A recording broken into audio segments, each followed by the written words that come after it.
Segula deemanii gaddanuu dhimmaanii gaafa si waamanii nama haqxaa himimmaanii warra sirreeggatu duwwaan geggeessitu annan beekat nan kaanessitu anuu beeka yoo ati baattu baakiyyaa wanni beekuuni Nagamada kesikia anatu beka Yati batu bakia wani bekuni Nagamada kesikia Sigula demani ngadanu demani Gafa siwamani namahakta mimani Warra sirreeggatu duwwaan geggeessitu anuu beekat nan kaanessitu anuu beeka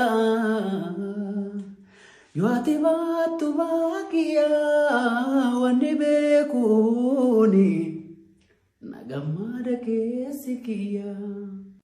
Segula deemanii gaddanuu dhimmaanii Gaafa si waamanii nama haqxaa himimmaanii warra sirreeggatu duwwaan geggeessitu annan beekat nan kaanessitu anuu beeka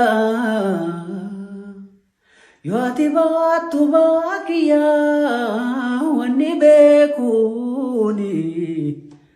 nagammaada keessi kiyyaa Anatu beka Yati batu bakia Wani bekuni Nagamada kesikia Sigula demani Ngadanu demani Gafa siwamani Namahakta mimani Warra sirreeggatu duwwaan geggeessitu Anuu beekat nan kaanessitu anuu beeka yoo ati baattu baakiyyaa wanni beekuuni